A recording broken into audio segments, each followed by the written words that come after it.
যুক্তরাষ্ট্রের সংবিধান অনুযায়ী একজন ব্যক্তি 2 মেয়াদের বেশি প্রেসিডেন্ট থাকতে পারেন না। ফলে ট্রাম্পের বর্তমান মেয়াদ শেষ হওয়ার পর তিনি আর নির্বাচনে অংশ নিতে পারবেন না। এদিকে তার বিরুদ্ধে দায়ের করা বেশ কিছু ফৌজদারি ও ফেডারেল মামলা প্রক্রিয়াধীন রয়েছে। তাহলে ক্ষমতা ছাড়ার পর কি ফেঁসে যাবেন ট্রাম্প, নাকি বেঁচে যাবেন? বিস্তারিত ডেস্ক রিপোর্টে।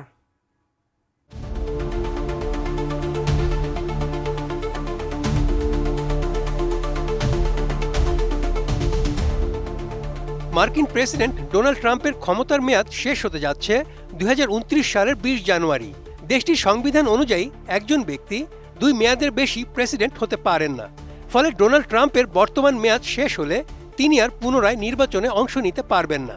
এদিকে 2020 সালের নির্বাচনে ফলাফল উল্টানোর চেষ্টা ও গোপনীয় সরকারি নথিপত্র নিজ বাড়িতে রাখার অভিযোগে তার বিরুদ্ধে বেশ কিছু ফৌজদারি ও ফেডারেল মামলা প্রক্রিয়াধীন রয়েছে।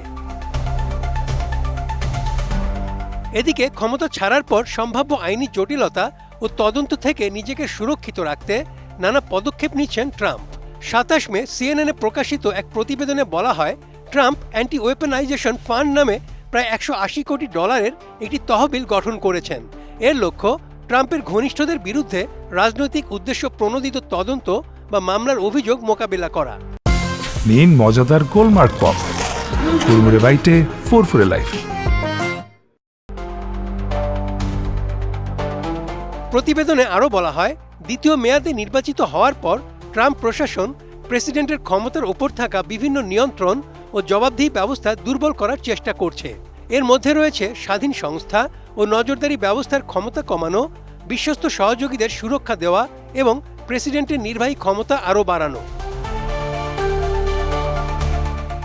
সিএনএন জানায়, ট্রাম্প যুক্তরাষ্ট্রের সুপ্রিম কোর্টের সাম্প্রতিক কিছু রায়ের সুযোগ নিচ্ছেন, যেগুলো প্রেসিডেন্টের ক্ষমতা বাড়াতে সাহায্য করেছে। বিশেষ করে 2023 সালের একটি রায়ে প্রেসিডেন্টের সরকারি দায়িত্ব পালনের সঙ্গে সম্পর্কিত কর্মকাণ্ডে দায়মুক্তির সুযোগ বাড়ানো হয়েছে। বিশ্লেষকদের মতে, এই তহবিল ভবিষ্যতে কংগ্রেস, পরবর্তী প্রশাসন কিংবা বিভিন্ন সংস্থার তদন্ত কার্যক্রমকে বাধাগ্রস্ত করতে পারে। একই সঙ্গে এটি ট্রাম্পের মিত্রদের তদন্তে সহযোগিতা না করার ক্ষেত্রেও উৎসাহিত করতে পারে। তবে ট্রাম্প প্রশাসন বলছে, নতুন তহবিলের উদ্দেশ্য হল রাজনৈতিক উদ্দেশ্যে পরিচালিত তদন্ত বা হয়রানির শিকার ব্যক্তিদের সহায়তা করা। আর বিচার বিভাগ দাবি করেছে, অতীতে ট্রাম্পের কর সংক্রান্ত তথ্য ফাঁস এবং রাজনৈতিক তদন্তের ঘটনাগুলোই এমন উদ্যোগের প্রয়োজনীয়তা তৈরি করেছে। আইন বিশেষজ্ঞদের আশঙ্কা, এসব পদক্ষেপ যুক্তরাষ্ট্রের দীর্ঘদিনের গণতান্ত্রিক জবাবদিহি ও ক্ষমতার ভারসাম্য ব্যবস্থাকে দুর্বল ও জটিল করতে পারে। Desk report, ATN news.